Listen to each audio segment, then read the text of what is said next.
നീ എന്താ ഇവിടെ? നിന്റെ ആ പ്രസരിപ്പൊക്കെ അങ്ങ് പോയല്ലോടി. നിനക്കെന്താ കഴിക്കാനും കുടിക്കാനൊന്നും ഒരുത്താൻ തരുന്നില്ലേ? അല്ല എങ്ങനെ തരാനാ? ഭാര്യയ്ക്ക് ചെലവിന് തരാനേ അവന് ജോലിയും കൂലിയൊക്കെ വേണ്ടേ?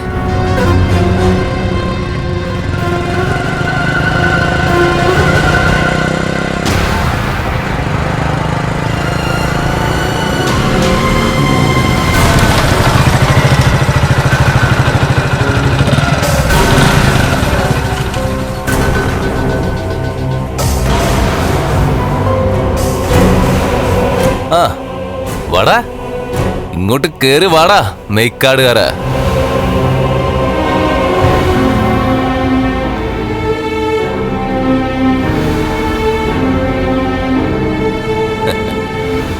നിന്റെ ആ ജോലിയും പോയി അല്ലേ? ഇവക്കും ജോലി ഇല്ലാതായി അല്ലേ? എടി, ഇനിയിപ്പൊ നിന്റെ മുമ്പിൽ ഒരു ഒറ്റ മാർഗം മാത്രമേ ഉള്ളൂ. നീയേ മൂന്നാമതൊരുത്തനെയും കൂടി അങ്ങ് കെട്ടുക.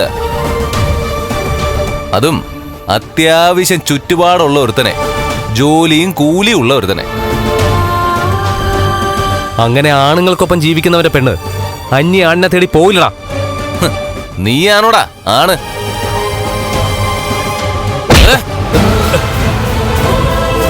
ലോകത്തുള്ള സകല പെൺകുട്ടികളുടെ ജീവൻ തകർക്കുന്ന നീയാണോടാ ആണ്?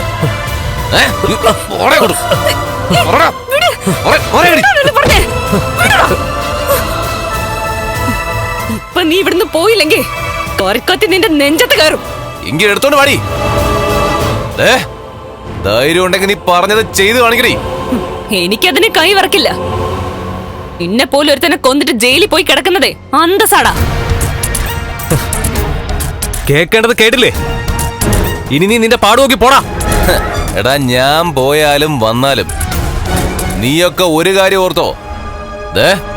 നിങ്ങളെ ഒന്നും മാന്യമായിട്ട് ജീവിക്കാൻ ഞാൻ സമ്മതിക്കത്തില്ലടാ. നിന്നെയൊക്കെ ഒരു നേരത്തെ ആഹാരത്തിന് വേണ്ടി ഭിക്ഷ എടുപ്പിക്കോടാ ഞാൻ.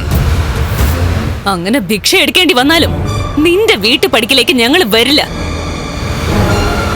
നിന്റെ മുന്നിൽ കൈ നീട്ടാനും വരില്ല. നീ ഇവിടെ വന്ന് ഭീഷണിപ്പെടുത്തിയെന്ന് ആ മാർക്കോയും ലോപ്പസും അറിഞ്ഞാണ്ടല്ലോ. പിന്നെ നിന്റെ അച്ഛനെ പോലെ നിനക്കും വീൽ ചെയറിൽ ഇരിക്കേണ്ടി വരുവോടാ.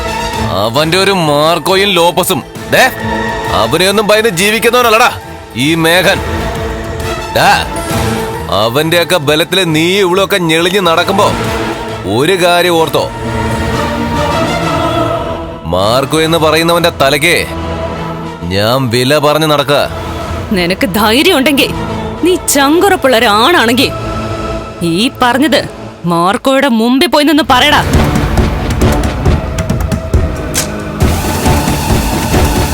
പറഞ്ഞത് കേട്ടില്ലേ? 2 പെഗ് അകത്ത് ചെല്ലുമ്പോ തലയ്ക്ക് വെളിവില്ലാതെ ഇവിടേക്കല്ല വരേണ്ടത്. ആ മാർക്കോയുടെ മുന്നിൽ പോയി ആണത്തം കാണിക്കടാ. അതെങ്ങനെയാ? മാർക്കോയുടെ മുന്നിലേക്ക് ചെല്ലുമ്പോ തന്നെ മദ്യത്തിന്റെ ലഹരി പോവുമല്ലോ, ഭയം കൊണ്ട്. എന്നെ നിനക്കൊന്നും അറിയത്തില്ല. ഇവൻ ജാമ്യത്തിൽ ഇറങ്ങിയെങ്കിലും ഇവന്റെ കേസ് ഇപ്പോഴും കോടതി കിടക്കാടി. കഞ്ചാവ് കേസിലെ നിന്റെ ഇവൻ അകത്താവോടി.